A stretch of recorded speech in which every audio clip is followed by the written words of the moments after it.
Hello दोस्तों, मैं सौरभ आप सभी का स्वागत करते हैं अपने यूट्यूब चैनल एसएससी माहौल पे। तो दोस्तों, एसएससी सीजीएल एग्ज़ाम में बहुत सारी गड़बड़ियां आपको देखने को मिल रही है। हाल ही में एसएससी के द्वारा बताया गया कि एसएससी सीजीएल के एग्ज़ाम में हैकिंग की कोशिश की जा रही थी और सेंटर इशू आप सभी को पता है कि अभी भी सेम है। जैसे कि मैंने आपको एक कल वीडियो दिया था जिसमें मैंने आपको बताया कि ये ऑफिशियल नोटिस नहीं निकाल रहे हैं, बट आपका एग्ज़ाम अभी भी कैंसिल हो रहा है। तो एसएससी के पास जब सुविधा नहीं है तो वे एग्ज़ाम क्यों करा रही है समझ में नहीं आ रहा है। और ऐसे में बहुत सारे बच्चे जो हैं वो इन सारी चीज़ों से सफ़र कर रहे हैं। सबसे ज़्यादा प्रॉब्लम उन बच्चों को है जिनका लास्ट अटैम्प्ट है। अगर वो किसी कारण से अच्छा परफॉर्म नहीं कर पाए तो उनके पास दूसरा मौका है ही नहीं, और एसएससी इसको सीरियस ले नहीं रही है। जबकि एसएससी को हर एक एस्पिरेंट के बारे में सोचना चाहिए। जो लास्ट अटैम्प्ट वाले हैं उनके साथ क्या हो रहा है, वो फिर से अपेयर नहीं हो पाएंगे क्योंकि उनका ये लास्ट अटैम्प्ट ही है। तो इस लिहाज से भी एसएससी को सारी चीज़ें ठीक करनी चाहिए, बट वो ठीक कुछ भी नहीं कर रही है। बस सिर्फ़ और सिर्फ मीडिया में जो भी है वो चीज़ें बता रही है कि हम ठीक कर रहे हैं, हम ठीक कर लेंगे, ऐसा वैसा, लेकिन हो कुछ भी नहीं रहा है। चलो वीडियो को शुरू करते हैं। चैनल पर पहली बार होगा तो चैनल को जरूर सब्सक्राइब करना। टेलीग्राम से नहीं जुड़े तो लिंक आपको डिस्क्रिप्शन में है, जुड़ जाना। वीडियो अच्छी लगे तो लाइक और शेयर जरूर कर देना, साथ ही साथ हाइप भी कर देना। ये एक एसएससी के द्वारा एडवाइजरी यहाँ पर जारी की गई, जो कि 17 तारीख की डेट की है, ठीक है, 17 सितंबर कल की। एडवाइजरी अगेंस्ट माल प्रैक्टिसेज इन कंप्यूटर बेस्ड एग्जामिनेशन, ठीक है, सीबीई। अब ये बता रहे हैं 10 तारीख को इन्होंने जो नोटिस निकाला था उसी को लेकर ये नोटिस है, ठीक है।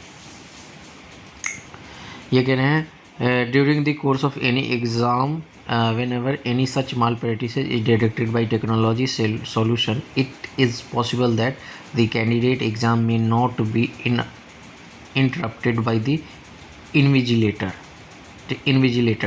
In order to ensure that such activity do not disturb the others sincere candidate taking the exam honestly, but subsequently in respect of candidates in dueling in such malpractices based on electronic evidence, their score will not be processed and action will be taken to debar them through laid down process। अब देखो, ये सारी चीज़ें वही लिख रहे हैं कि अगर आप कुछ करते हुए पकड़े जाते हो तो आपको डिबार कर दिया जाएगा। ये क्लियरली ये लिख रहे हैं, ठीक है। यहीं पे अखबार में इनकी चीज़ें आ चुकी हैं कि एसएससी सीजीएल टियर 1 परीक्षा में हैकिंग की कोशिश, ठीक है।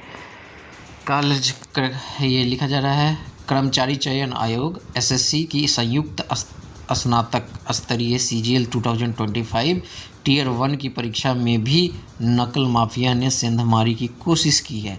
अभ्यर्थियों ने कंप्यूटर सिस्टम को टेक ओवर या हैक करने की कोशिश की है, जिसे रिमोट एक्सेस कहते हैं। मामला सामने आने के बाद आयोग ने नोटिस जारी करने के साथ चेतावनी दी है। ऐसे अभ्यर्थियों को डिबार करने के साथ कानूनी कार्रवाई की जाएगी। 12 सितंबर से शुरू सीजीएल भर्ती परीक्षा 26 सितंबर तक चलेगी। इससे पहले 10 सितंबर को आयोग ने परीक्षा की शुचिता के लिए गाइडलाइन जारी की थी। इसके तहत आयोग ने परीक्षा पर निगरानी के लिए एआई तकनीक का इस्तेमाल किया। इससे कई टूल्स इस्तेमाल किए गए हैं, जिनकी मदद से हर केंद्र पर परीक्षा के दौरान परीक्षार्थी टर्मिनल पर होने वाली गतिविधियों को रिकॉर्ड किया जाता है। आयोग की इस कड़ी निगरानी के बाद भी सीजीएल में सेंधमारी की कोशिश की गई। आयोग के ऊपर सचिव की ओर से जारी विज्ञप्ति के अनुसार इन डिजिटल सुरक्षा उपायों के माध्यम से देखा गया है कि कुछ केंद्र पर कई अभ्यर्थियों के सिस्टम को टेक ओवर और हैकिंग के प्रयास किए जा रहे हैं। ऐसी गतिविधियों पर आयोग की कड़ी निगरानी है। परीक्षा प्रक्रिया पूरी होने के बाद साक्ष्यों और डिजिटल फुटप्रिंट्स के आधार पर ऐसी गतिविधियों में शामिल अभ्यर्थियों को परीक्षा से वंचित कर दिया जाएगा। साथ ही इस कृत्य में शामिल लोगों के विरुद्ध आवश्यक आपराधिक कार्रवाई की जाएगी। अपर सचिव का यह कहना है कि ऐसी कदाचार को बढ़ावा देने वाले परीक्षा केंद्रों के खिलाफ भी कार्रवाई की जाएगी। यानी ये कह रहे हैं कि हम जिस चीज़ को डिटेक्ट कर लेंगे कि कहाँ पे क्या हो रहा है, तो उन सारे कैंडिडेट को जो है हम डिबार कर देंगे और उन पर कानूनी कार्रवाई भी करेंगे। यहाँ पे लिखा है, अभियंता मुख्य परीक्षा के 52 अभ्यर्थियों को प्रत्यावेदन निरस्त, ठीक है। उत्तर प्रदेश लोक सेवा, अच्छा ये कुछ और है, ठीक है। तो एसएससी यही कर रही है कि अगर कोई कैंडिडेट ऐसा है जो अपनी रिमोट एक्सेसिंग करा रहा है और सिस्टम उसे डिटेक्ट करती है, तो ऐसे में क्या होगा कि आपको डिबार कर दिया जाएगा उन कैंडिडेट का जिसके रिमोट एक्सेस की कोशिश की गई, और साथ ही साथ सेंटर को भी पनिश किया जाएगा, ठीक है। तो उनके लिए भी कानूनी कार्रवाई होगी। अब कितना सच है कितना झूठ वो तो आगे पता चल पाएगा, बट अगर ऐसा कुछ है तो ठीक है कि अगर आप डिटेक्ट कर रहे हो और उनको आउट कर दोगे तो बेटर है। लेकिन कल मैं एक वीडियो दिखा रहा हूँ जिसमें कल जो है पटना के लोटस लैब में बहुत सारी इश्यूज़ हैं, वो भी आप देख लो एक बार।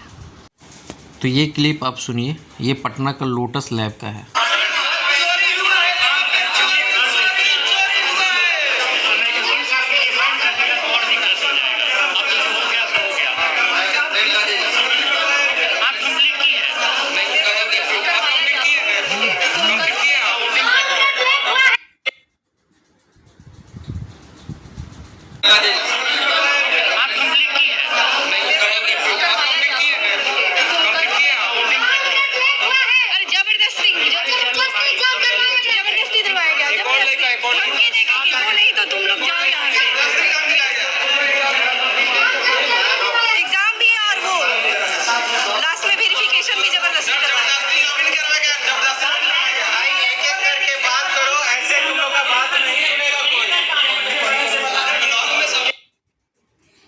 तो जैसा कि आपने देखा कि यहाँ पे आरोप ये है कि एग्ज़ाम जो है ज़बरदस्ती कुछ गर्ल्स का कराया गया, ठीक है, और उसके बाद में उनका एग्जिट भी ज़बरदस्ती कराया गया। तो ये सारी इश्यूज़ और सारे आरोप आप देख रहे हो, और हम सभी तो देख ही रहे हैं, बट एसएससी नहीं देख रही है। एसएससी को इस पे ज़रूर एक्शन लेना चाहिए कि ऐसा क्यों हो रहा है, और स्ट्रिक्ट एक्शन लेना चाहिए। इस वीडियो में इतना ही, मिलेंगे अगली वीडियो में। जय हिंद, जय भारत, सभी को ख्याल रखिएगा।